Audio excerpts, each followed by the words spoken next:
everyone makes an effort, we will be able to reduce injuries and make our company a safer place to work. That sounds much better than both option 1 and the original.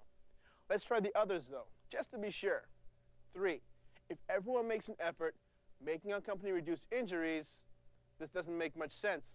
Neither do 4 and 5. So it looks like our first idea, answer 2, is the best. When you write and edit sentences, look at the construction to consider if there's a better, clearer, or more concise way to convey the same thought. Mark Twain once said, "I'd rather be locked in a room with a good thinker than a good speller."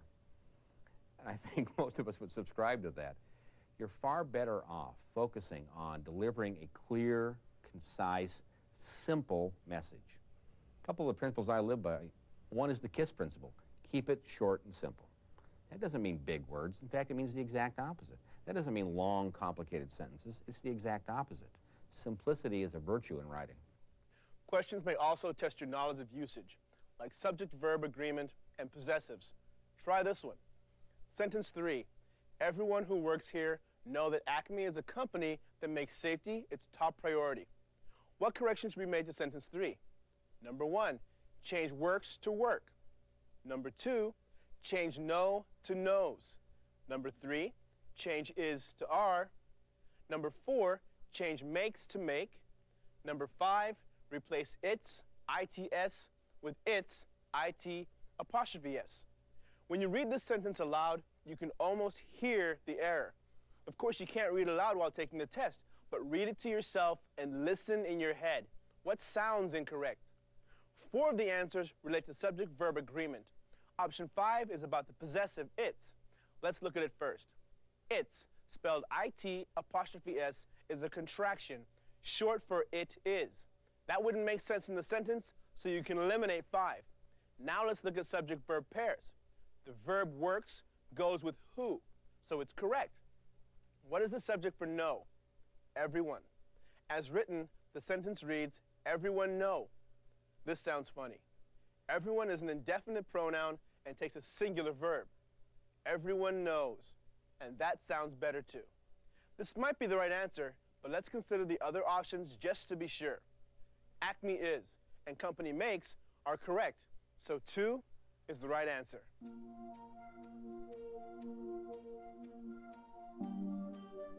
If you had trouble with this one, spend some time reviewing subject-verb agreement, possessives, and other areas of correct usage.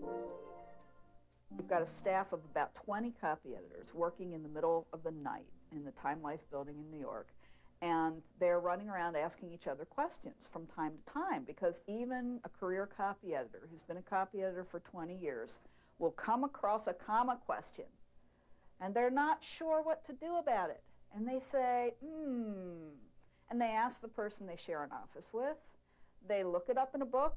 There are whole books on common grammatical errors. And I know to most people this sounds so incredibly boring. Like, you can't believe I would read a book on grammatical errors. To a copy editor, it's wonderful. There are lots of complicated rules. I don't think anybody has complete mastery over them, and a reference book is essential. Some questions ask about how well the document is organized. You may have to choose a strong topic sentence for a paragraph, move a sentence to another place so that the document makes more sense, or divide one paragraph into 2 to start a new idea. Pay attention to the organization as you read through the document. Did the safety memo have any organization problems? Let's look at sentence 6. In addition, they attended seminars on productivity, which many members found particularly enjoyable. Which revision should be made to the placement of sentence 6? 1. Move sentence 6 to follow sentence 1. 2. Move sentence 6 to follow sentence 4. 3. Move sentence 6 to follow sentence 7. 4. Remove sentence 6. 5. No revision is necessary. The key to organization is figuring out where each piece of information should go to make sense to the reader. What do you think about this sentence? What's it about? How does it relate to other sentences in the memo?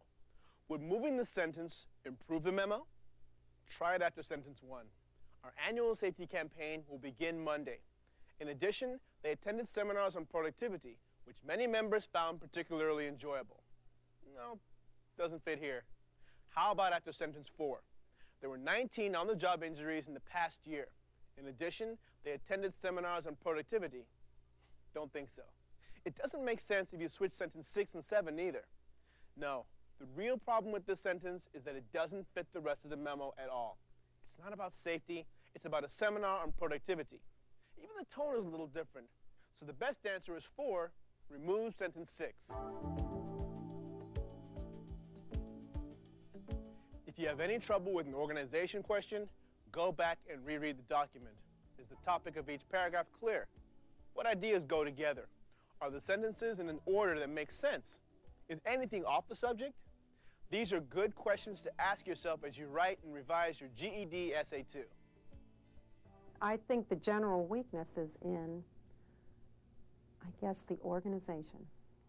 Getting the thought process down and getting it organized so that it flows correctly, that it makes sense, that the supporting sentences support that main idea, that you've made your point, and then you leave the reader with something to think about. You don't want, as we say, the reader jumping around. If you're talking about a particular subject or particular incident, you want to confine all your thoughts and all your information about that particular event all together in one block.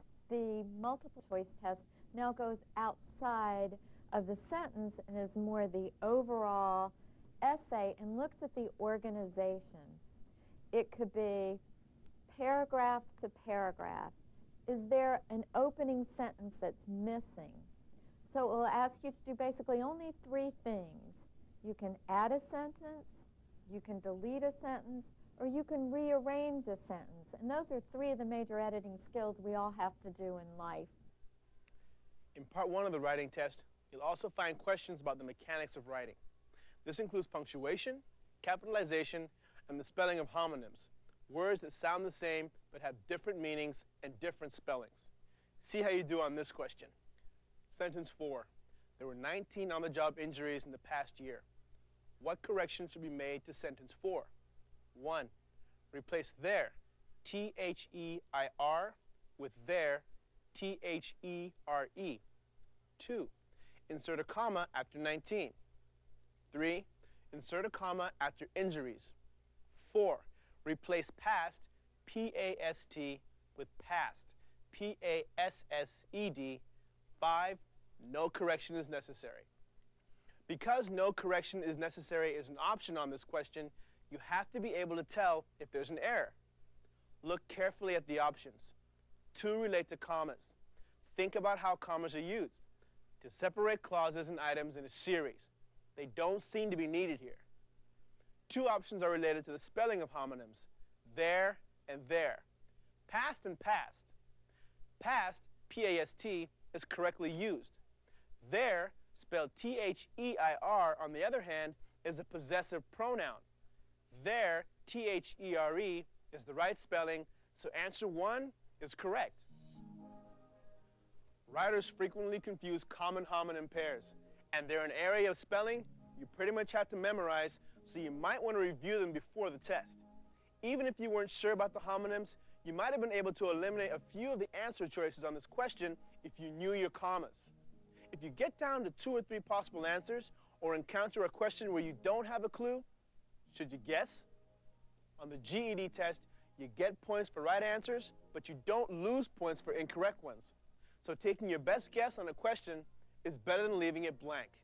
Relax, read the question, read all the alternatives, and give the best answer that you can give, because you will not be counted wrong if you miss the question.